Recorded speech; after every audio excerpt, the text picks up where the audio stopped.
Hello, Super Traders. This is Super Trader TV's New York session newsflash for Tuesday, November 3rd.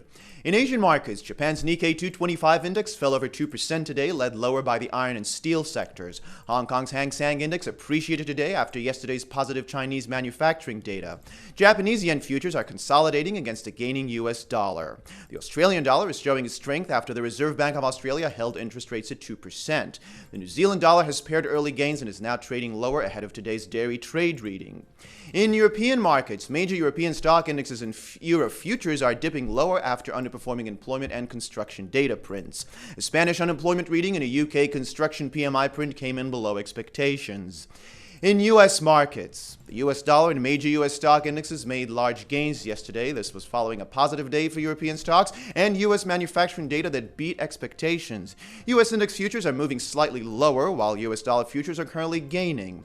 The Canadian dollar followed crude oil prices lower yesterday, with futures now depreciating. And here are today's commodities highlights. Crude oil prices are currently gaining. This comes after yesterday's depreciation from concerns of oversupply in the market. And here are today's important economic events. At 9:45 p.m. GMT, Statistics New Zealand will release a quarter-over-quarter employment change reading and an unemployment rate reading. Both pieces of data make up a large portion of jobs information for the New Zealand economy. Economists expect more people to be employed, but the unemployment rate to rise as well.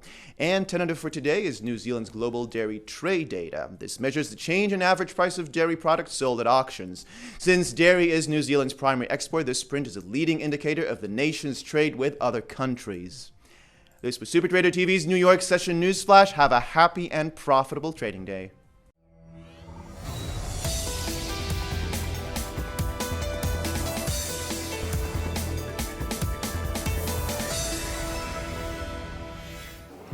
All right, so this was the most important things that happened today. Unfortunately, we don't have enough time to talk about everything, but we do have some time to review everything that happened in the market in the past couple of months, when we're going to focus today about the US versus the euro. So let's start with you, Dana. Let's talk a little bit about the inflows and outflows of money in the past couple of months in the market.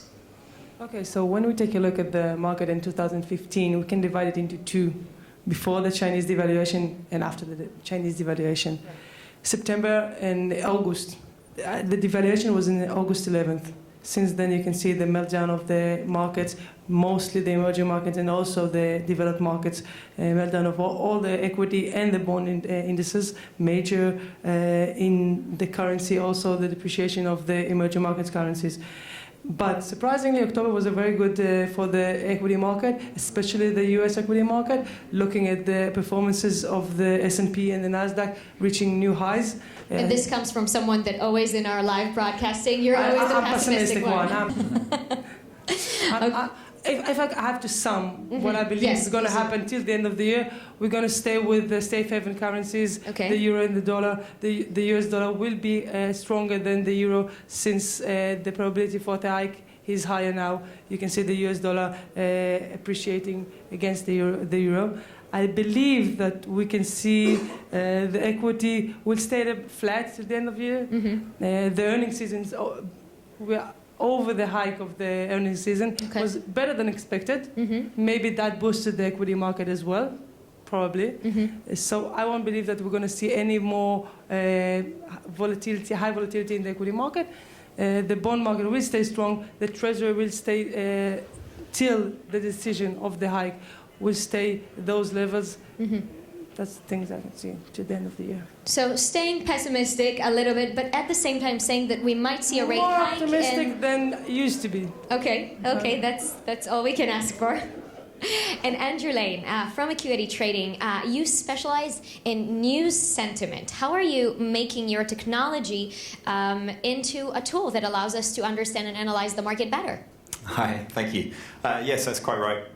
So my technology looks in a similar way to how Dana looks at the market. And we crunch all the news there is out there, some 26 million news articles every day and about 500 million social messages. And we analyze, using our technology and algorithms, what people like Dana are saying about the euro dollar. And you'll see on a slide just coming up now on the long-term euro dollar, In terms of positivity and negativity, you can see for the last month now that sentiment has been really quite negative below the parity line, and that's pushed price down. We saw a big fall in euro dollar. And that's simply from just monitoring conversations throughout the media, whether it's Reuters or it's just anyone just talking in local media. Now, what was interesting this morning, I woke up and I was asked to talk about the euro dollar, but I wanted to have a look more at the short-term perspective. So in our next chart, what you can see is short-term perspective using another one of our tools, how the euro is working for the last hour against the last 30 days of sentiment. And you can see across the board in all currency pairs using the euro is weak. So we're getting a very bearish look at the economy in the short term today, and also a very long-term bearish look towards the euro dollar. Amazing. So you were able to basically interpret everything that that happened in the news in the past couple of days, a couple of months, depends on what you're looking for, and actually making them into actual charts that are enabling us to understand a little bit more what trading opportunities the day holds, let's say. Yeah, I mean, I come from a news background of the Wall Street Journal, and I call this News 2.0. Simply meaning that no one can read all the news there is out there. We have an information problem, which is called infobesity.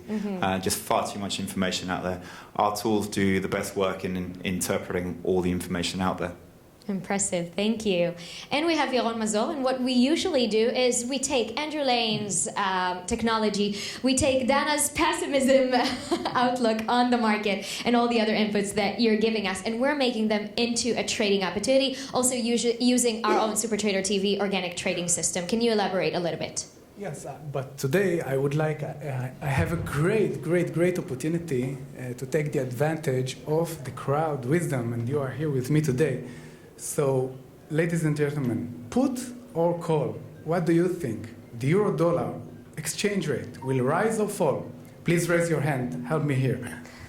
Euro-dollar will fall?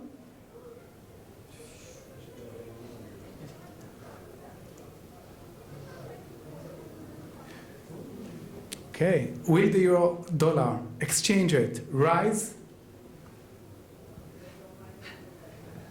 You heard what they have to say. Are you contrarian? Are you against the trend, against the market bearish trend? Let's take a look at the current situation. Maybe I will try to give you some more market wisdom before you take your decision, and then I will take my decision, or I will present my trading plan. Fundamental bias is bearish. Market sentiment is bearish. Now let me add one more thing here.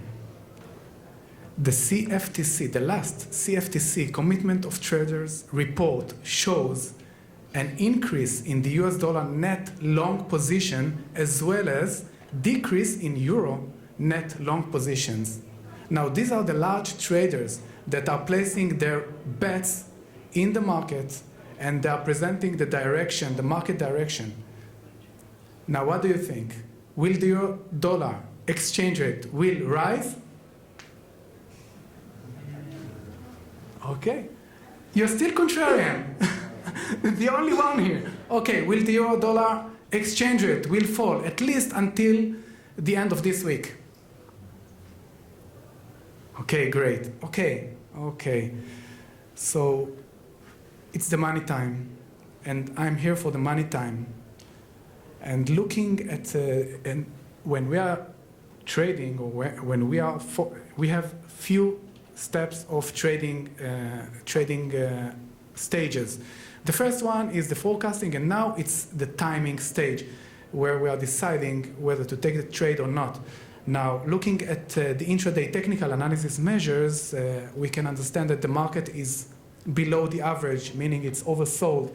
So basically, it's not the right time or the right timing in order to place a trade in favor of the downward movement.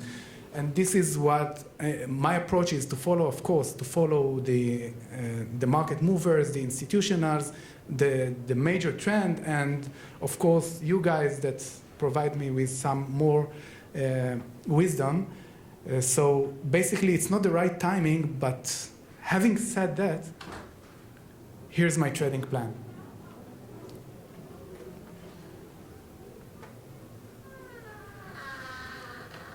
Now we are around 110 or 109,800, and looking at the current intraday technical analysis measures, a reasonable entry point to the downside would be around 110,500 key resistance level, and this is the point where I will feel very comfortable to take this pair further to the downside, at least until the end of the week, just before the official employment data release that will come out this Friday.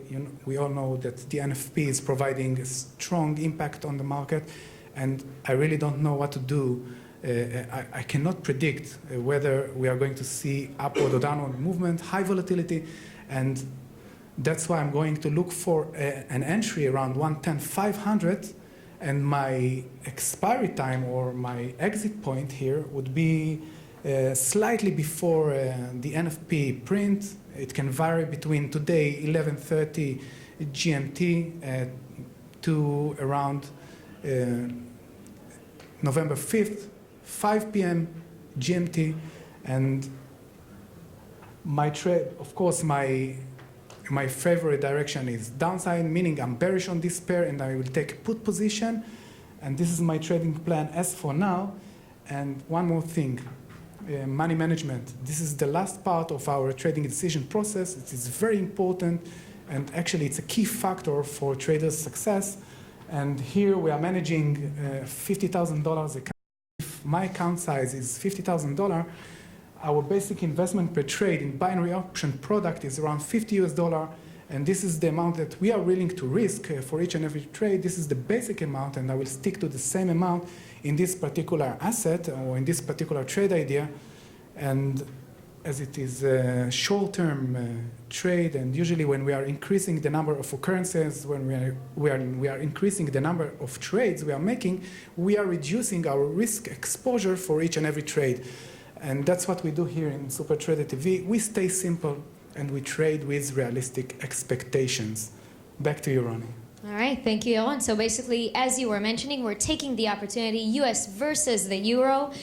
We're taking a put position, sending it to the downside, making sure that the expiry time will be before major prints coming out of the US. Absolutely. That might change the picture completely. Correct. Thank you so much, Yaron Mazol. This is basically what we do here, guys. We're taking the major events, the major news that are coming out of the different markets all around the globe in order to make them into trading opportunities. We have different sessions that explain to our super traders exactly what to look for, exactly where to put their time, where to find the expiry time, what should they look at each and every day in the market. We give everyday tips where to look at and what to look for and what to do in order to increase their confidence. So whenever you want, you can log in and see what SuperTraderTV is cooking for all the super traders. This is it for us, guys. Thank you so much for being with us today.